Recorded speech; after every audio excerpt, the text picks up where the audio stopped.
fais cette petite vidéo pour partager avec vous un texte que j'ai écrit et qui, j'espère, amènera le plus de gens possible à se poser des questions sur la réalité ou pas de complots avérés qu'on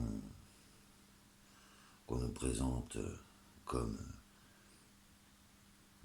mensonges, comme vérité admise par des esprits malades qui auraient une certaine haine des gouvernements en place et qui, depuis 39-45 au moins, nous obligent à accepter certaines vérités qui n'ont jamais été réellement prouvées.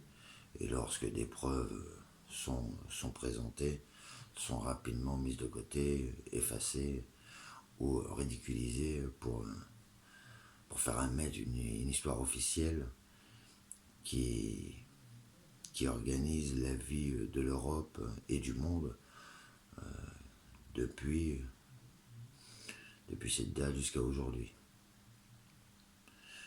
Donc, je vais vous lire ce petit texte et après chacun en déduira ce que son esprit sera capable en conscience de lui souffler. Donc, la découverte des camps de prisonniers de guerre 39-45. Quand les Allemands commencent suite au débarquement de Normandie de reculer, les troupes alliées font sur leur avancée, reculer les troupes allemandes vers la capitale allemande pour protéger l'état-major retranché dans le bunker du Reichstag. Le regroupement des troupes allemandes oblige les Allemands à faire revenir leur plus d'hommes possible. Donc les surveillants, les gardiens des camps sont eux aussi rappelés à être remobilisés en tant que troupes combattantes de protection du Reichstag. Donc les camps vont se retrouver quasiment vidés. Les approvisionnements cessent donc, et les prisonniers vont se retrouver pratiquement livrés à eux-mêmes. Même les rares et quelques gardiens ne sont pas suffisamment nombreux et justement approvisionnés pour faire tourner les camps de manière efficace.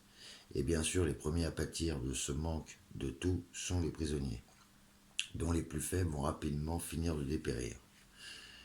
Les corps s'accumulent et resteront sur place. Là où ils tomberont, ils resteront.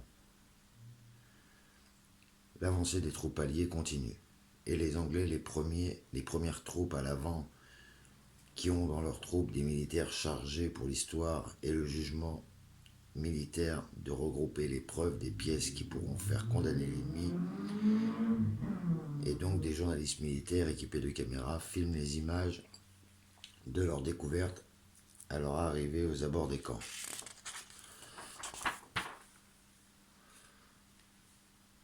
De très longues séquences filmées seront alors enregistrées. Mais tous ces rushs ne seront que très tardivement montés pour être possiblement visionnés. Plusieurs grands cinéastes reconnus se mettent à l'œuvre pour trier et monter le film de l'arrivée des troupes anglaises à la libération du premier camp trouvé à libérer sur leur route vers la capitale allemande. Et un montage succinct utilisé pour le procès de Nuremberg sera monté et utilisé à charge contre les militaires allemands. Procès qui deviendra une réelle coalition pour une chasse aux sorcières alors organisée. Mais des années après, un grand cinéaste, Stanley Kubrick, sera engagé pour reprendre les rushs qui n'avaient pas été utilisés pour remonter de façon plus objective les vérités déformées pour accabler l'ennemi des Alliés. Après un long travail de tri, des kilomètres de bandes enregistrées, un film d'images d'archives sera réalisé.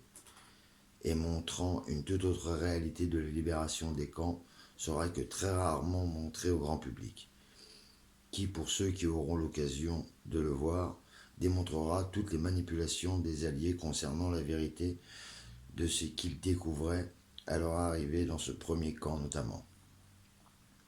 La réalité, en comparant le film monté pour le procès inéquitable de Nuremberg, servant d'outil de pression et de manipulation, et le deuxième film servant Le deuxième film servant de réelles preuves historiques démontre avec efficacité que les deux côtés du front,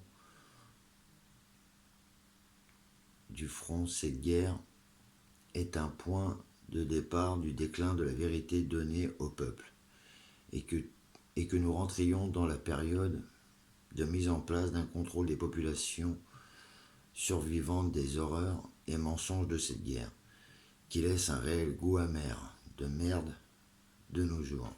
Lorsque nous comprenons que toutes ces lois liberticides d'aujourd'hui sont le fruit de cet arbre pourri qui prend racine à cette époque. Et on peut intellectuellement se poser la question contre qui a été vraiment menée cette guerre. Même si pour moi la question ne se pose plus vraiment. Et si les Alliés avaient été pires que les nazis au regard de ce film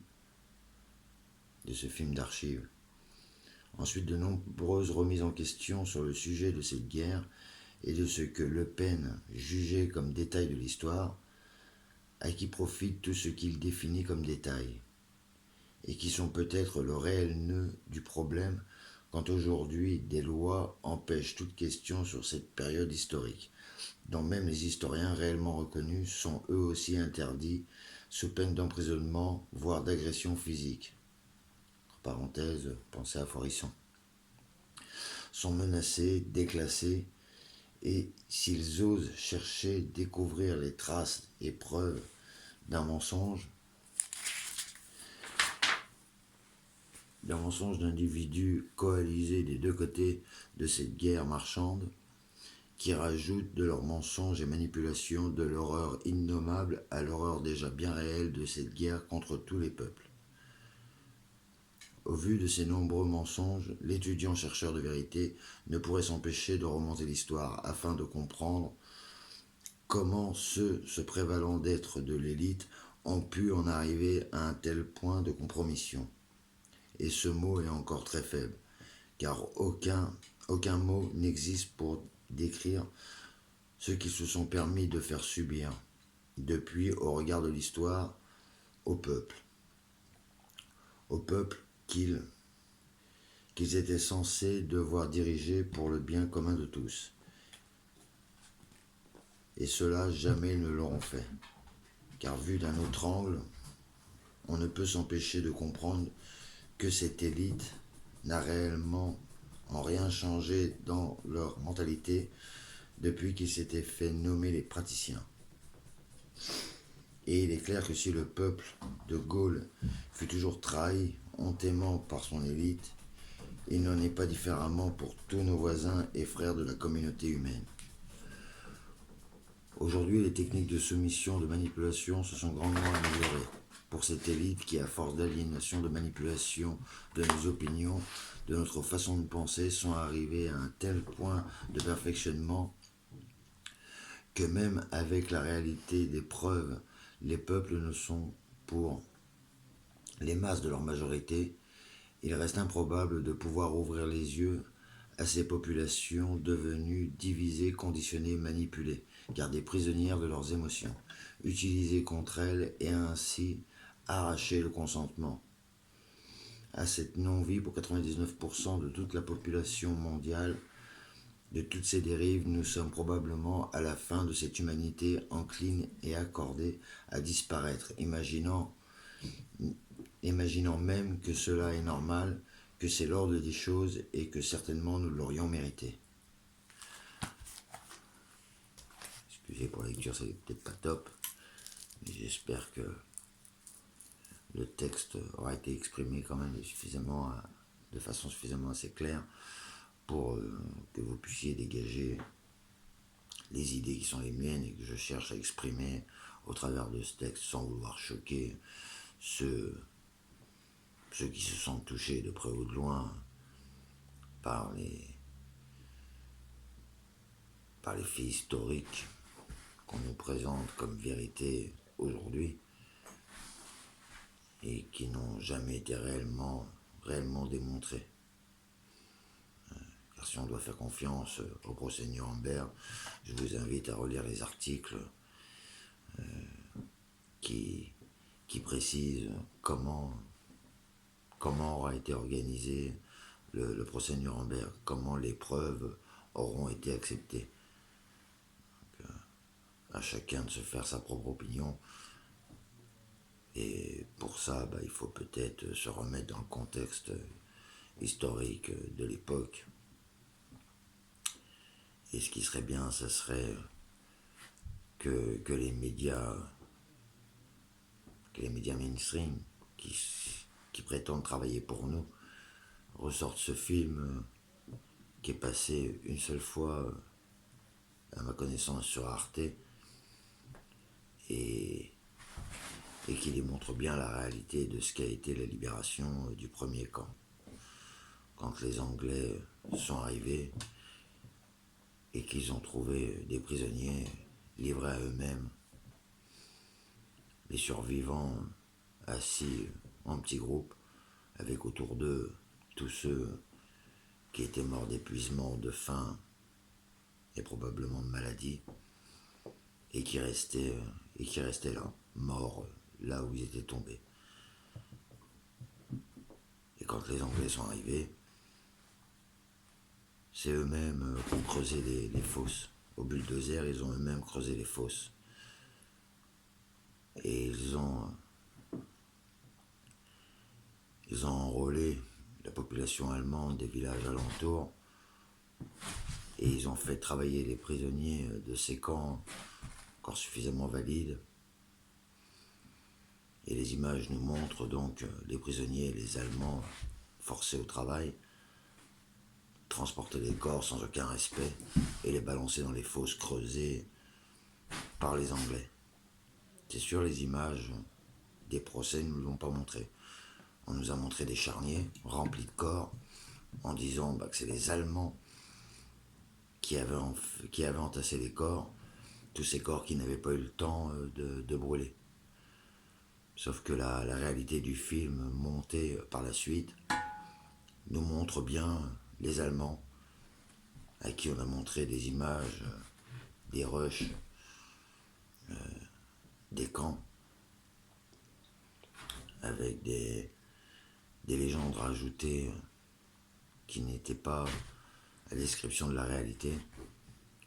Et on voit les prisonniers balancer des corps sur les camions, traîner des corps par les jambes ou quoi, même le sol. On voit des corps de femmes dénudés, balancés dans les fosses. Et c'est pas les soldats allemands qui l'ont fait. Mais par contre, l'histoire réelle, l'histoire officielle aura retenu que c'est les Allemands qui ont creusé les charniers et qui ont mis les corps dedans. Alors que la réalité est tout autre, je vous le redis.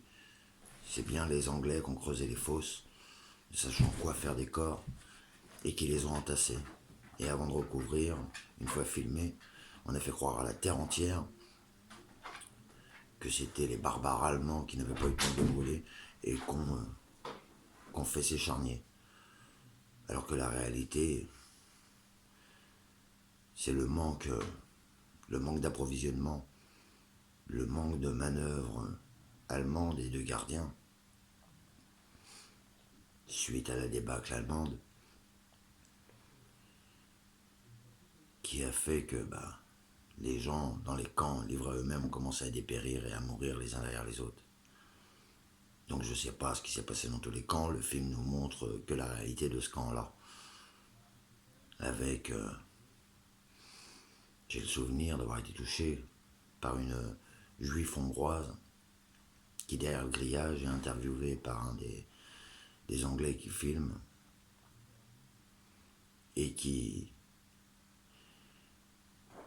précise qu'elle ne veut pas retourner en Hongrie, qu'elle préfère encore rester aux abords du camp que de retourner en Hongrie. Donc, il serait bien peut-être qu'en 2020, au lieu de toujours montrer des films montés à partir d'images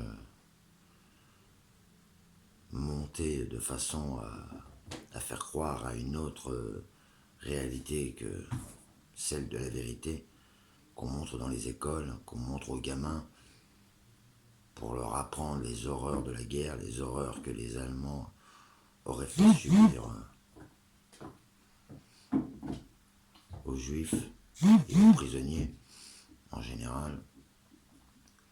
Et il serait peut-être bien à un moment donné, en 2020, de se réapproprier la vérité et de montrer les images telles qu'elles sont. L'horreur, comme je l'écris, est suffisamment innommable. Alors pourquoi avoir trouvé de l'intérêt à rajouter de l'horreur à l'horreur? Pourquoi empêcher les historiens de faire de réelles enquêtes sur cette période historique? Pourquoi avoir besoin de faire des lois pour empêcher les historiens de travailler et de faire ce qu'ils savent faire le mieux?